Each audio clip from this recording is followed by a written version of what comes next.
Bienvenue à tous sur la chaîne Martin. Je suis Martin, et je tiens à vous souhaiter la bienvenue à bord de cette aventure passionnante. Avant de plonger dans le vif du sujet, je tiens à vous souhaiter bonne chance et succès dans tout ce que vous entreprenez. Si vous aimez notre contenu, n'oubliez pas de vous abonner à la chaîne pour ne rien manquer à l'avenir. Dans cette vidéo, nous allons explorer un sujet complexe de manière simple et accessible. Nous allons parler des dernières nouvelles et avancées dans les domaines des affaires mondiales, des relations internationales et de la technologie. Alors, mettez-vous à l'aise, car nous allons plonger dans le vif du sujet. Récemment, il y a eu beaucoup de remous sur le marché des bons du Trésor américain, en particulier sur les obligations à court terme.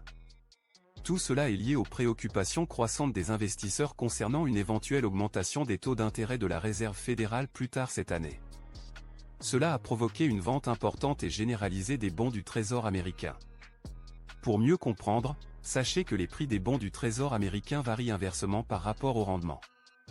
Autrement dit, lorsque les rendements augmentent, les investisseurs sont incités à vendre des bons du Trésor américain pour éviter de potentielles pertes.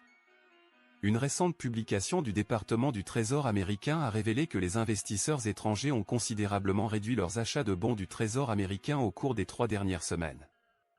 Cette réduction abrupte, passant de 13,251 milliards de dollars au mois précédent à seulement 6,51 milliards de dollars, est préoccupante.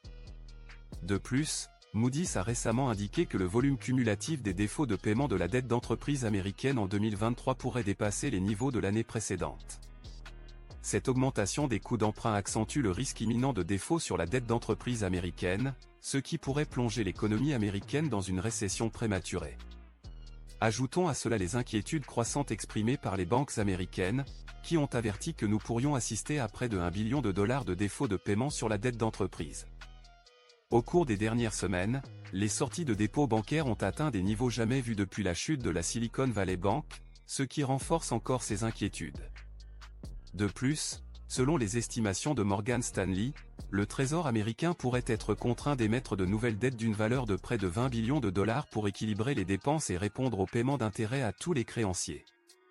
Cette urgence du Trésor américain à combler son déficit de liquidité pourrait semer les graines du chaos dans le secteur bancaire et aggraver les défauts de paiement sur la dette d'entreprise aux États-Unis.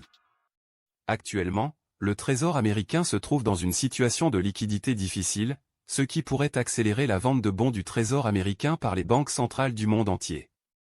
Dans un scénario théorique, des rendements réels négatifs signifient que les détenteurs étrangers de bons du Trésor américain, y compris des pays comme le Japon, la Chine et le Royaume-Uni, pourraient être contraints de payer des intérêts, devenant ainsi des contributeurs au département du Trésor américain. Cette évolution a transformé les bons du Trésor américain, autrefois considérés comme des investissements à faible risque, en une classe d'actifs à haut risque. Les craintes d'une inflation galopante ont efficacement neutralisé les avantages des émissions de bons du Trésor américain. En effet, même si l'inflation aux États-Unis a connu une légère baisse, l'indice des prix à la consommation et l'indice d'inflation de base préféré par la Réserve fédérale restent tous deux au-dessus de 4%, dépassant largement l'objectif d'inflation de la Fed. Le rendement sur les bons du Trésor américain à 10 ans est resté autour de 3,8% depuis le début de 2023, même après ajustement pour tenir compte des taux d'inflation mensuels. Cela signifie que le rendement nominal des bons du Trésor américain est resté en territoire négatif. Un modèle de test de résistance de MSCI souligne également la précarité de la situation. Si l'inflation aux États-Unis devait remonter dans la fourchette élevée de 4 à 5% au cours des prochains mois, combinée à des signes d'une récession imminente et à la contagion en cours dans le secteur bancaire américain, les rendements à long terme des bons du Trésor américain pourraient chuter de 10 à 20% à un maigre 4 à 5%. Autrefois considérés comme le summum de la sécurité et du faible risque, les bons du Trésor américain ont subi des pertes dépassant tout ce que les traders ont connu au cours de leur carrière professionnelle. De plus, l'écart persistant entre les sentiments du marché et la position de la Réserve fédérale concernant la trajectoire des taux d'intérêt continue de peser sur le marché des bons du Trésor américain, ternissant encore sa réputation en tant qu'actif le plus sûr et le plus liquide au monde. Gregory Daco, économiste en chef chez EY, a déclaré sans équivoque que, à mesure que les investisseurs, y compris les banques centrales du monde entier, continuent de se désengager et de réduire potentiellement de manière permanente leurs avoirs en bons du Trésor américain, la valeur de ces actifs s'érodera inévitablement. Dans ce nouveau contexte, les bons du Trésor américain sont devenus des actifs à risque par rapport à l'or, incitant les détenteurs étrangers de bons du Trésor américain, y compris la Chine, à entamer un processus de désinvestissement. Au 16 août, les données du département du Trésor américain ont révélé une baisse constante des avoirs étrangers en bons du Trésor américain. La Chine et le Japon, deux des principaux détenteurs de ces actifs, ont été en première ligne de cette tendance au désinvestissement. La liquidation progressive des bons du Trésor américain par la Chine est un changement marqué par rapport à sa position historique.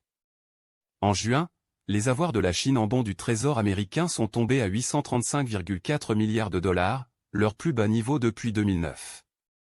Le rythme soutenu de la réduction des avoirs de la Chine en bons du Trésor américain, en particulier la partie qui représentait autrefois 24% de leurs avoirs, contraste fortement avec leur accumulation continue de réserves d'or au cours des 10 derniers mois. Les analystes estiment que la Chine pourrait se constituer discrètement des réserves d'or ces derniers mois pour réduire son exposition aux bons du Trésor américain. Les données du Conseil mondial de l'or en septembre soulignent cette perspective en révélant l'importation de 98 tonnes d'or par la Chine en juin seulement, avec un volume d'importation cumulé de 792 tonnes au cours du premier semestre 2023, soit une augmentation impressionnante de 400 tonnes par rapport à la période correspondante de l'année précédente. Cette augmentation des achats d'or propulse le taux d'acquisition de la Chine à son plus haut niveau depuis 2015. Bien que la Chine n'ait pas divulgué de données sur la croissance de ses réserves d'or depuis novembre 2019, il est évident que depuis novembre de l'année précédente, elle a importé au moins 4269 tonnes d'or. Compte tenu de la réduction substantielle des avoirs de la Chine en bons du Trésor américain au cours de la dernière décennie, la quantité d'or acquise par la Chine est présumée être encore plus importante. En cas de poursuite de la crise bancaire aux États-Unis et d'amplification des périls de crédit financier, il est plausible que les banques centrales mondiales, y compris la Chine et le Japon, des acheteurs importants de bons du Trésor américain au niveau de la Banque centrale, pourraient entreprendre une vente collective totalisant 700 milliards de dollars en bons du Trésor américain. Cette stratégie viserait à réduire leur exposition aux actifs en dollars américains. De plus, il y a la perspective intrigante d'utiliser l'or comme moyen de compenser la dette et les obligations d'intérêt. Cette idée est discutée au Congrès, où certains membres envisagent de frapper une pièce d'or d'une valeur d'1 trillion de dollars à l'aide des importantes réserves d'or des États-Unis.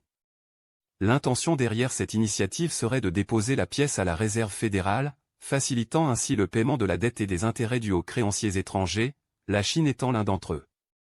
Cependant, la secrétaire au Trésor des États-Unis, Janet Yellen, a réaffirmé lors d'une interview médiatique le 10 septembre que les États-Unis n'avaient aucune intention de compenser les créanciers étrangers, y compris la Chine, avec des bons du Trésor américain s'ils étaient incapables de respecter l'intégralité de leurs obligations de dette.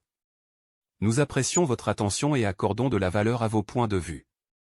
N'hésitez pas à partager vos réflexions dans la section des commentaires ci-dessous.